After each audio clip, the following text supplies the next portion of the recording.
I'm doing this one because of a friend that I have, um, and because of a lot of the incoming content that I see on the phone that is no different than what I saw on TV when I was a child in the 1950s with a black and white TV.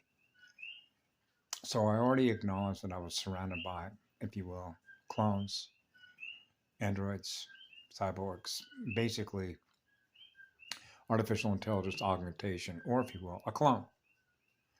Meaning, can you make a copy of a planet? A clone copy of it? Yes. Yellow Rose for Texas covered that. Okay. So one of the ways in which you can know that is by everything that you see that essentially is trying to copy how nature works. Okay. Which is the real Eden, Adam and Eve, the real earth. Okay. Which is not a clone. And the way that you can sort of know this, and I've known this, is what we call mimickers. Okay. So that would be your stage. And how do I happen to know that? Because even though in the Indians with song and dance and costumes will sing and song and dance, right? Okay. They will try and mimic the way that nature works. And one of the easiest ways that you can see that is in the aircraft industry, because they were modeling aircraft on the way that bees operate, birds fly. Okay. That's where they get their aeronautical designs from. It's from nature. So they copy things or try to mimic things the way that natural energy, living, real creation works. So I realized as a child, they're copycats. So you realize when I was a child, for example, they had copy paper or carbon paper.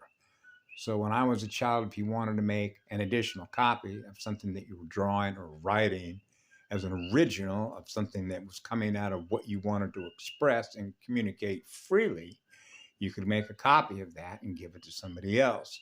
So we had carbon copy paper that we bought at secretarial supply stores, and you would put it underneath the top layer, which is the one you're going to write on, and then another one underneath with the carbon paper in between, so you had a second copy. Obviously, later they come out with Xerox machines, IBM, IB Marduk. Okay. So scale this up to as they were introducing the information age, the computer age, right? And you begin to realize 3D printers. So then you can get into the Norelco disc shaver that I put up one time and said, this is a 3D shredder of visual information. Because I'm looking in the mirror and I'm seeing, hey, I got a little bit of a beard here, right? So all I got to do is pull out the 3 discs, 3 circles, right? Guy's logo. And what do? Hey, now I look in the mirror and that information's gone. What was once there that I was seeing as coded information has now been shredded. That's a 3D shredder, right? So what happens is one of the ways in which you could sort of spot a mechanical bot who's trying to mimic the way the energy flows naturally with somebody who has spirit and a soul is if you can notice a mechanical action, what we call a mechanical modality, a machine. And there's a difference between a machine with a soul and a spirit and the way that they move in energy. And someone is trying to imitate the way that nature works with a soul and a spirit that isn't. And that's what the light can expose, because you're exposing the negative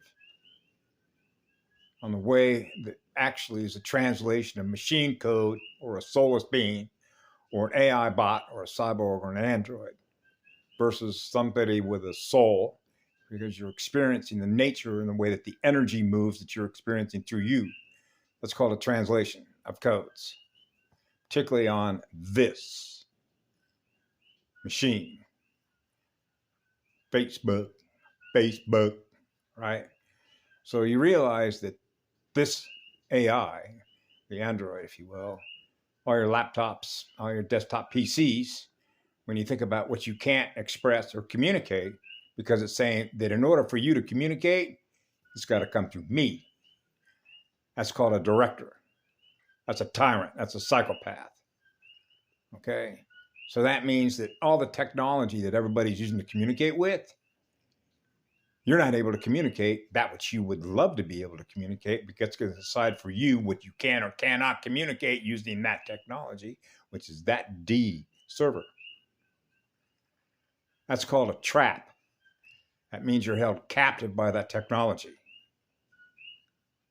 Get the picture? That's why we're here.